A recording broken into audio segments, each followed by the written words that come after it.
So following the presentation from Carlos and Philip on the project results, we now move into a panel to talk about people's lessons from practice. So I'll just briefly introduce the panel and then we'll go into the discussion. Tom Salisbury, on my right, is the Senior Sustainability Business Manager at Vodafone. Susanne Stormer, on my far left, is Vice President of Corporate Sustainability at Novo Nordisk, and Martin Rich is co-founder and Executive Director of the FutureFit Foundation. So I'll hand over to Tom to speak from the Vodafone perspective on the NFR Directive. Great, thank you. Really good to be here. I'm sure many of you have heard of Vodafone before, kind of one of the world's largest telecom companies and one of Europe's largest telecom companies. Yeah, I think it's quite interesting to start maybe with an example of how we put the directive into practice at Vodafone.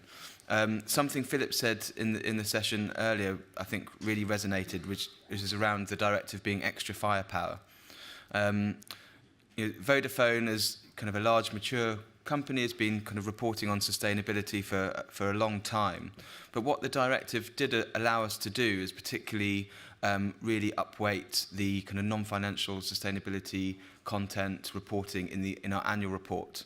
So we actually went through a process looking at the directive, looking at the requirements, and that actually internally helped us build, gave us that firepower to build the case to have a lot more content, whether it be kind of the key KPIs, but also some of the content and narrative and implementations of our policies and how we manage some of our risks in the annual report. And I think what was actually quite interesting is that helped open the door, but in reality, I think something that we're seeing investors, which obviously the annual report is the main target audience, they are becoming a lot more interested in these areas, and they are becoming a lot more material to the financial interests of a business. So actually, the directive, we had an open door, as it were, really, and our the investor relations team who can manage our annual reporting were very open to it. So it's really helped us kind of initiate that conversation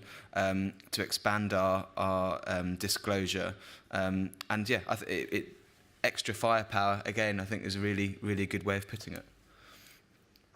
Great, thank you very much. Susanne.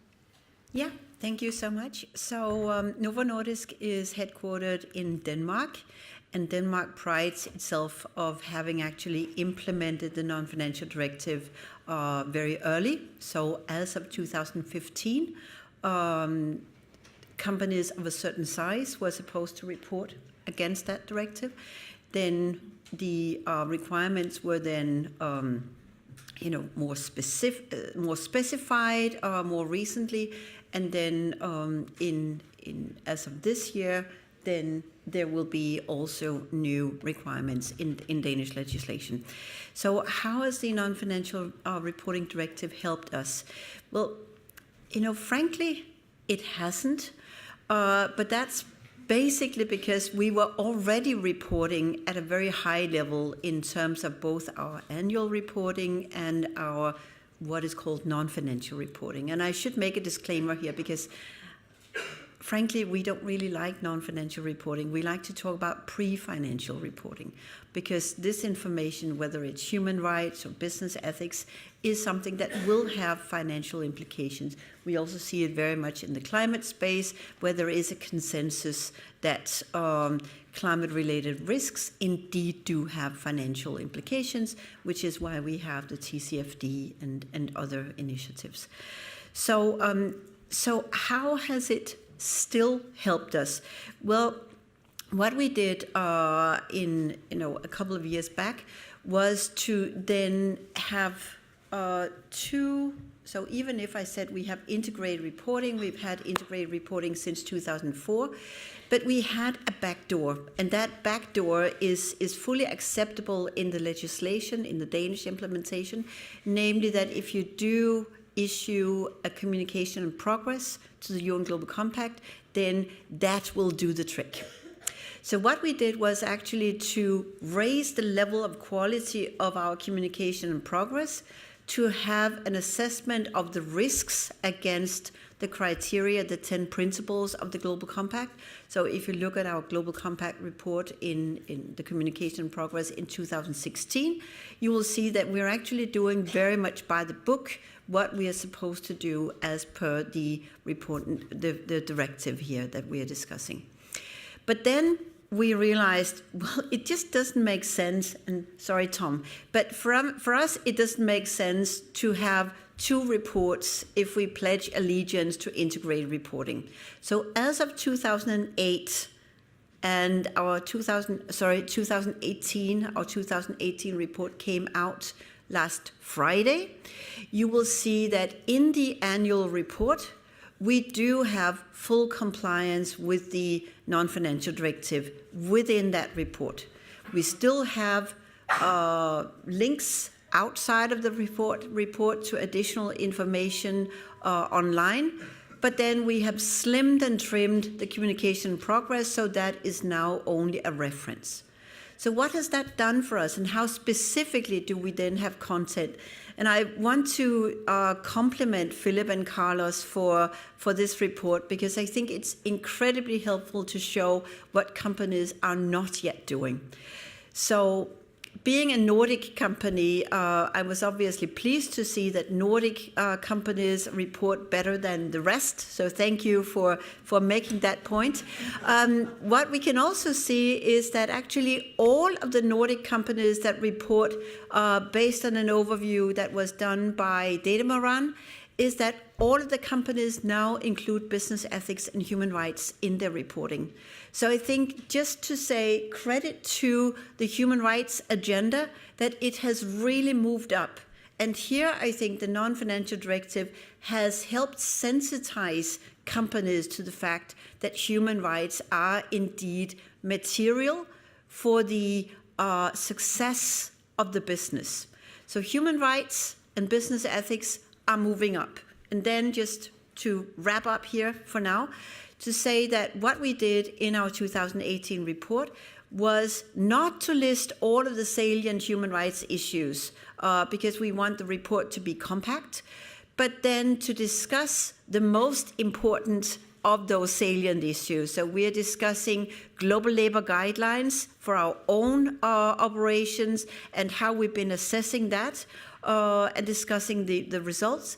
And then the other really important progress is that by now, business ethics and human rights is under the same roof, so to speak.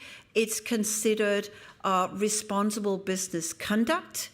And that in itself is a challenge, because it's discussing something that we will, I'm sure, come back to, namely materiality versus salience.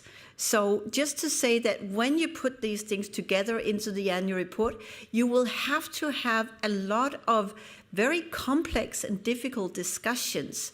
But out of those discussions will come, hopefully, something that is more meaningful, more decision-useful information for the users of the report, as well as for the management and those of us who prepare the report, because we know what is the gap, what we need to do for next year. So we've already started that. But I'll shut up for now. Great, thank you very much. Martin. Thank you. So as a unlisted non-profit of 8 people in London, we slightly fall outside of the remit.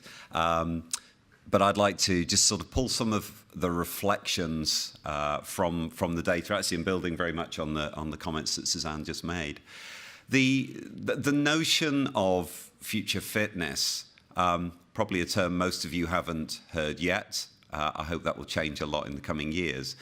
But a future fit company is one that is truly sustainable, that is not damaging the planet and society by its actions, and in fact is furthering society and the planet's progress through its existence, not in spite of. So our benchmark is there to help guide companies towards a future where we can all flourish, and businesses flourish financially, but because of what they're doing which is beneficial, not in spite of. And if that sounds like a bit of a pie-in-the-sky dream, then I encourage you to look at our benchmark and see the reality of it.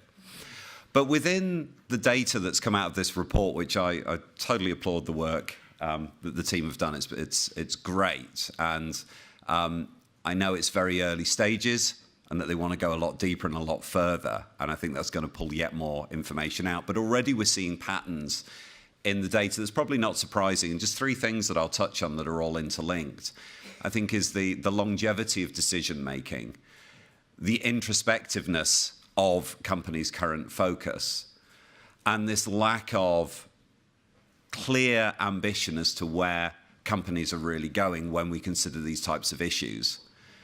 It's unsurprising, but very, very small proportion of the companies are actually making it clear what is the destination we are heading towards. What does good enough look like? How am I going to get there? To our mind, the whole concept of extra-financial, pre-financial, actually integrated financial reporting should be about the story of how is my company getting to this point? And what does that look like? The financial reports tell a story of what a company has done to hopefully make money. Where's the revenue come from? How's it spent? What's the story? And where is it going? I thought actually the video we watched from the MEP at the start really kind of encapsulated this really well. The ESG element needs to be telling the same story. Where have we come from? But more importantly, where are we going? What are we doing about these various issues? What are we doing about climate change? What are we doing about the Paris Agreement? What are we doing about human rights and getting that down to a point of zero abuses? What is the story that is then backed up by evidence that shows that journey? Because as stakeholders, whether you're an NGO, whether you're an issue-specific individual, whether you're an investor, that's what you want to know. Where is this company going and how is this integrated into your business, into your core business? Not an add-on, not a $50,000 donation to a school somewhere where I can put smiling kids in my CSR report. How is this integrated into my business? And I think we see in the data that there's a very small proportion of companies who are currently thinking that way. When they are, it then tends to be very focused on me, the company. I thought the slide that of the data for climate change, it was encouraging that actually quite a lot of energy companies had at least recognized and were saying something about a 2-degree scenario. But then it was an incredibly high number, I think like 60-odd%, 70%, that was talking about how is climate change going to affect me, my company. Yes, of course that's important. But actually, surely, particularly as an energy company, it's more important to say, how am I affecting the climate? Because I am a significant driver towards that 2-degree target. And at the same time, I can be a significant contributor to us successfully avoiding that. That's the shift of mindset that I want to see. And then that comes to my final point on this longevity. Very few companies seem to have much in the way of long-term targets and goals. That's sort of systemic within business as a whole. Anything beyond 3 to 5 years is almost anathema. But yet the investment industry is focused on increasingly short timeframes. They claim to be long-term investors. Pension funds should be long-term investors. They have 40, 60, 80, sometimes 100-year liabilities nearly. Sovereign wealth funds should be considering the very long term. And yet, they evaluate their managers on a quarterly and annual performance basis. So if you're the fund manager, what are you incented to do? It's pretty obvious. So until we shift that focus, and these points are deeply, they're not separate. We can't just rip one apart and say, oh, we'll solve problem A. But again, we see that coming out in the data. We talk about long term. We talk about the need to look over the long term. But the reality is the way we currently set up our interactions between different parts of the market simply don't facilitate that So the system is doing what systems always do, which is what they're designed to do. And right now it's designed to be short term. So we actually have to think a bit more about how do we get that long termism, not just spoken about, but actually done. Fantastic. Thank you. Thank you very much. So perhaps then I can turn back to Tom and then Susanne. Could you give some examples for us from your own practice? Is the directive and reporting in general driving a move towards the type of model that Martin's talked about? And if not, how could it be developed to do that? I think it's a step in the right direction.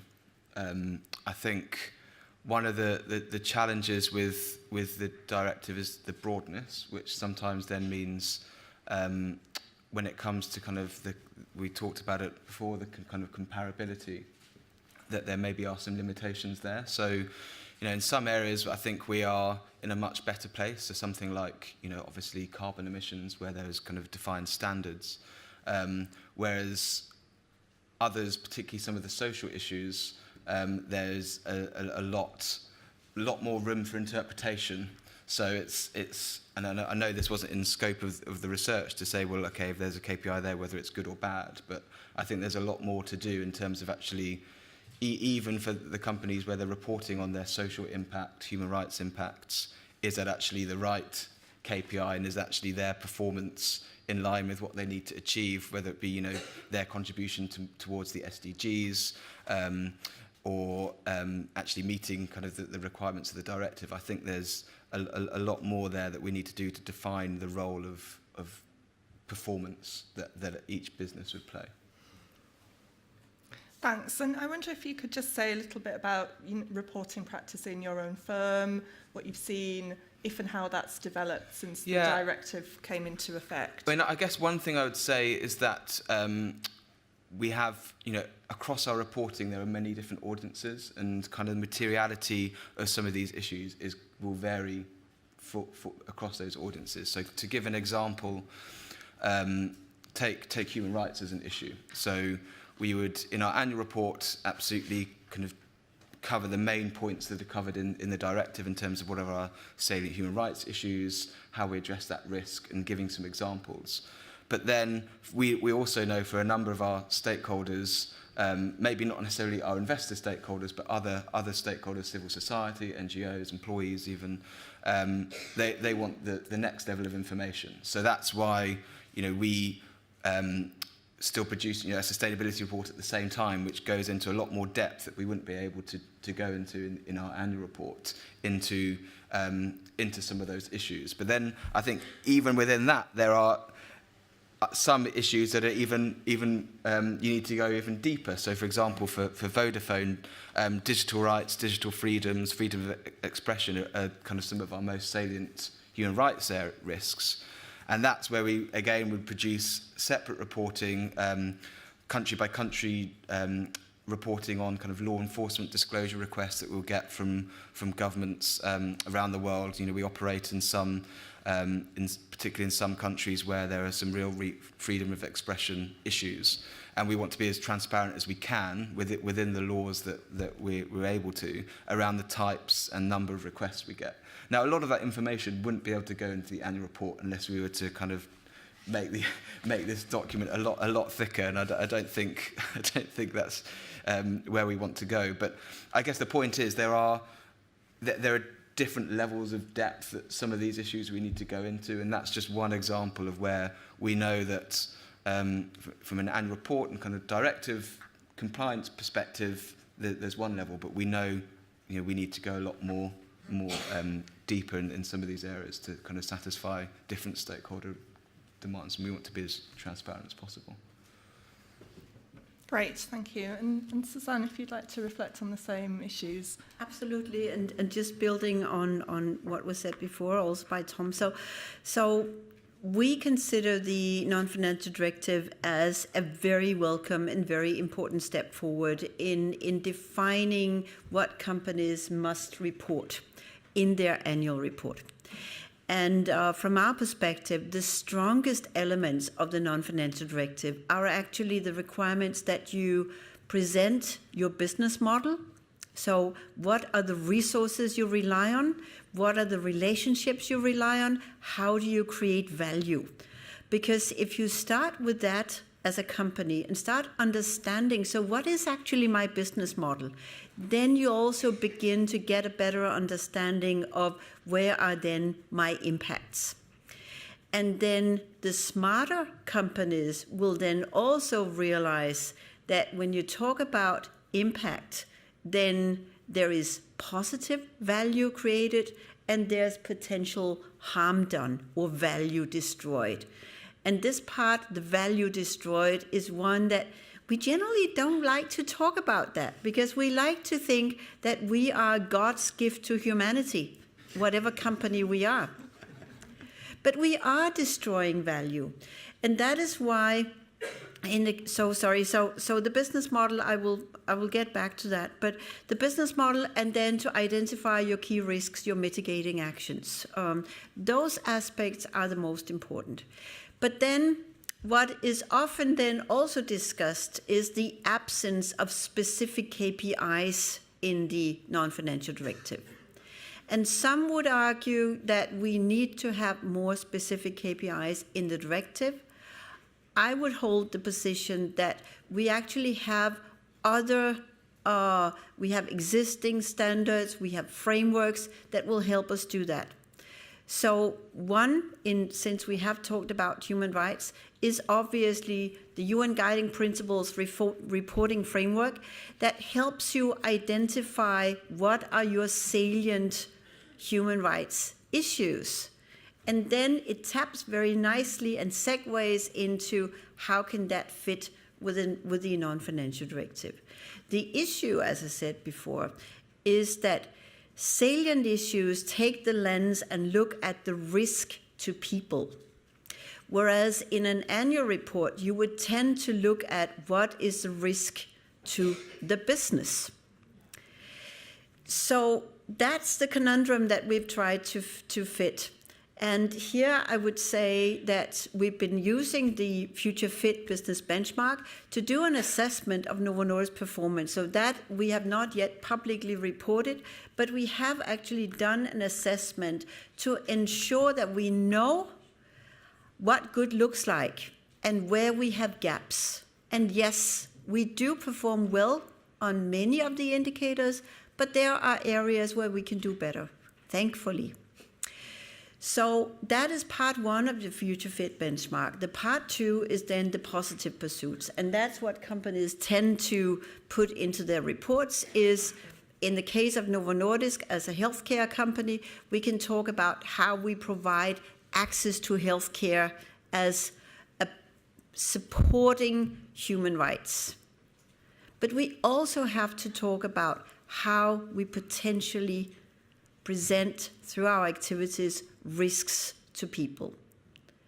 And we are not entirely there, but if you see our risk grid in the annual report, it does talk now about what is the risk to patients and what is the risk to business. And that I consider a step forward, which is also consistent with the intentions of the non-financial directive.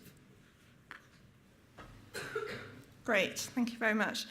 Martin, I wanted to turn to you and reflect on the issue of specificity. I knew I would have a problem with it.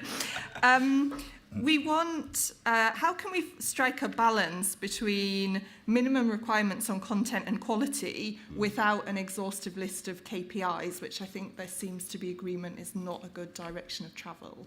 Yeah. I was going to make you say specificity again. And also pay Susanne for the plug, thank you. It is a conundrum, and you know, it's not one that we're going to iron out here today, and there's probably as many views along that spectrum in this room as there are people. To me, the risk of getting to a point in legislation where we say, here are the 32 or 12 or 128 KPIs that you need to just fill the boxes in, you run the risk, if you don't do that correctly, of turning things into a tick box exercise. And the companies, some of whom were identified within the report already, who are, shall we say, reluctant to be moving in the direction that perhaps broader society would like them to, they may end up having to be forced to fill in those boxes and report those numbers. Well, okay, but that is doing nothing to change their behaviour, and it's not really doing an awful lot to take society in the right direction or give us in this room the information that we want.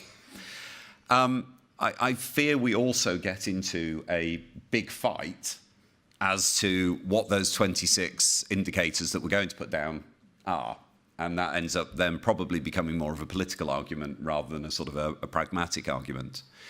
So hence, our view is rather the agreement should be on where are we going?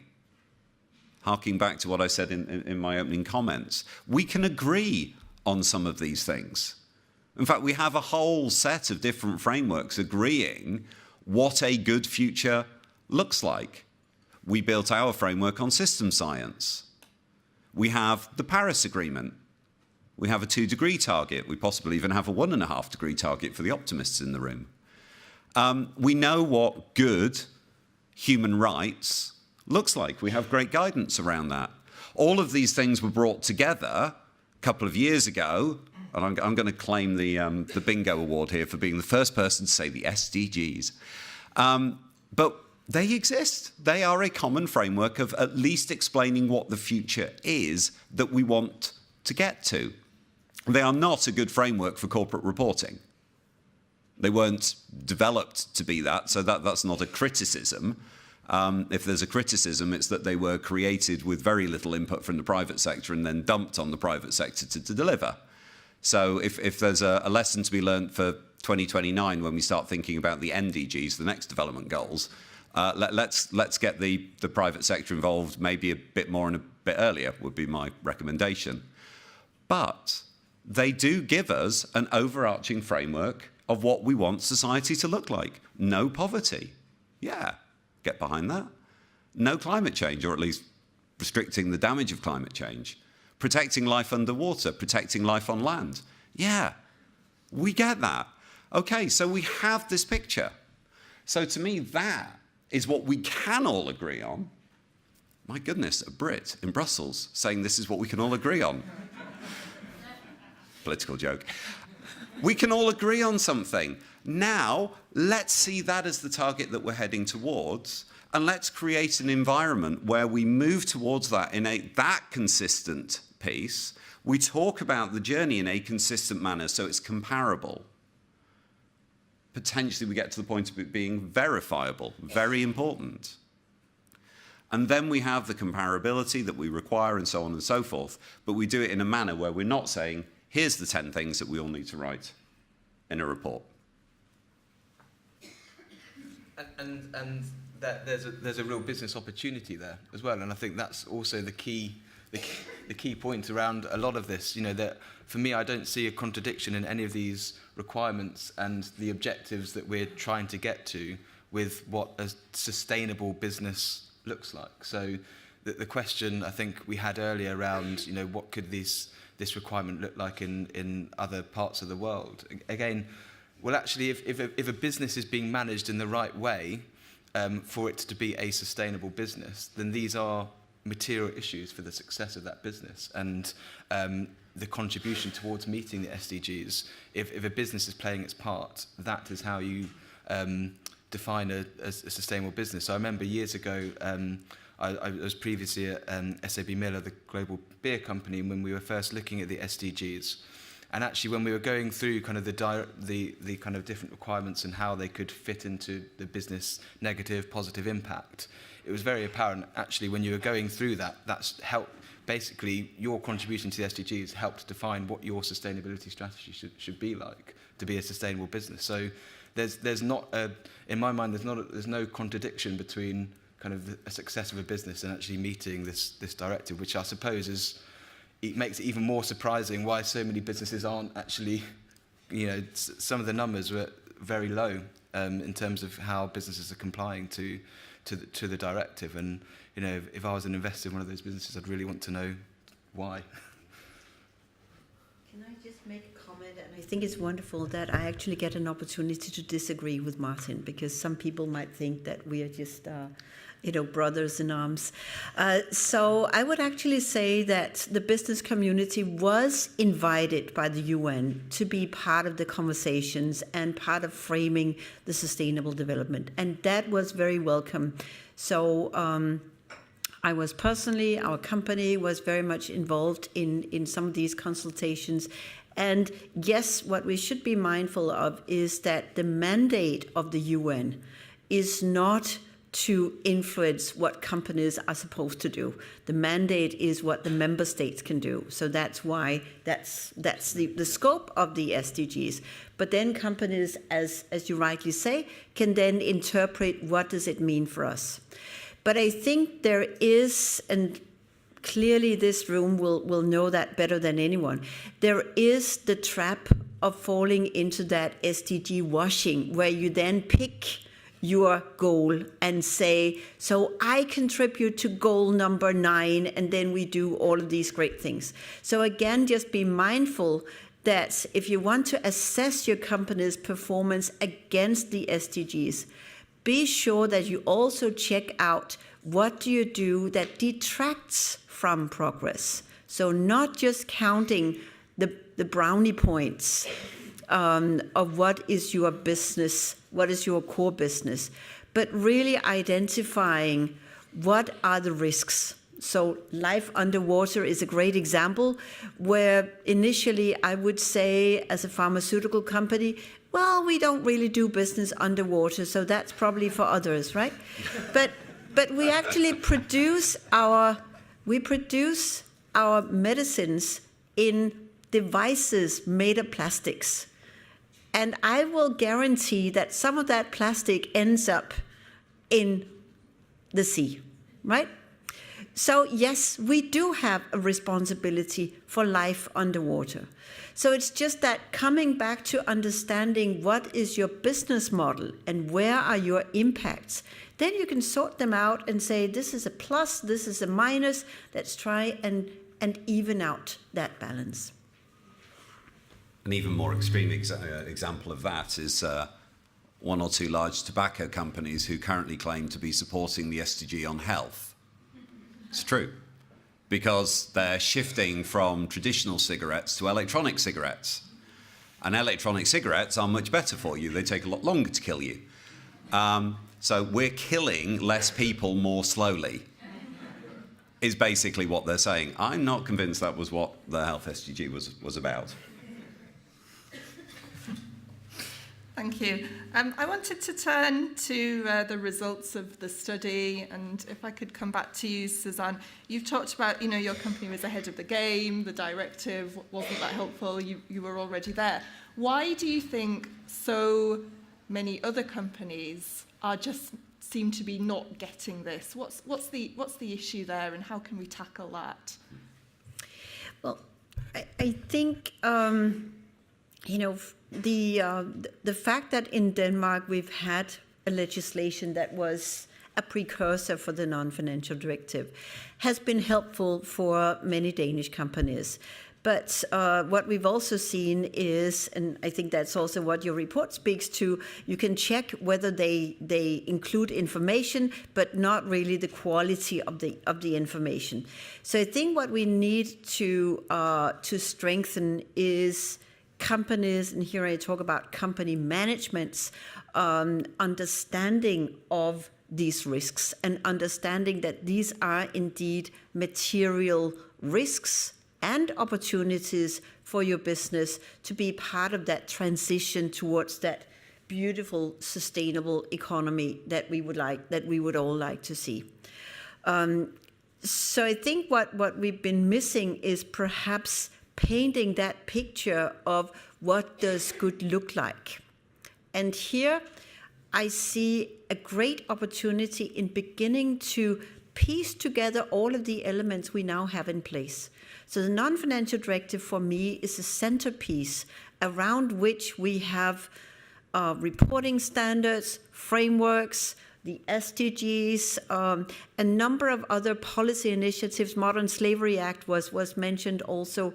So many of them address one particular piece of the pie, but the non-financial directive is at the center of that. And I think it will require a little bit more time and more practice amongst companies to then begin to see the benefit. And coming back to my key point about the business model. So if you're a relatively small, relatively immature company, if you start understanding what is my business all about, then you get a different perspective. And that will be helpful for you as you enhance the quality of your reporting.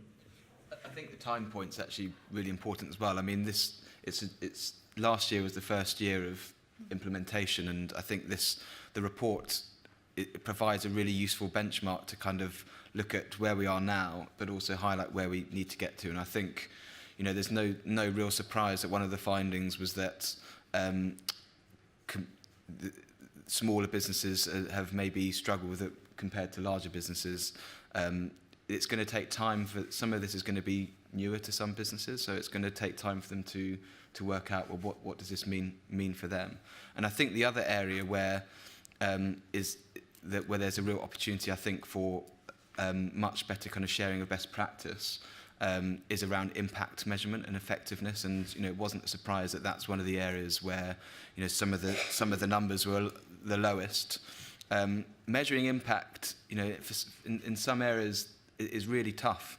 For example, if you're looking at a diversity policy, the effectiveness of a diversity policy, where do you stop? So, okay, you could say, well, the next level down is kind of your gender split of employees, but what's the impact of that? What's the societal impact of that changing, of gender equality, for your business, but also kind of more broadly for society? And actually, when you get into the detail of kind of looking at what impact is, it's tough sometimes, and I think there's a real opportunity, I think, to build on this and really share best practice around the companies who are really tackling these impact questions.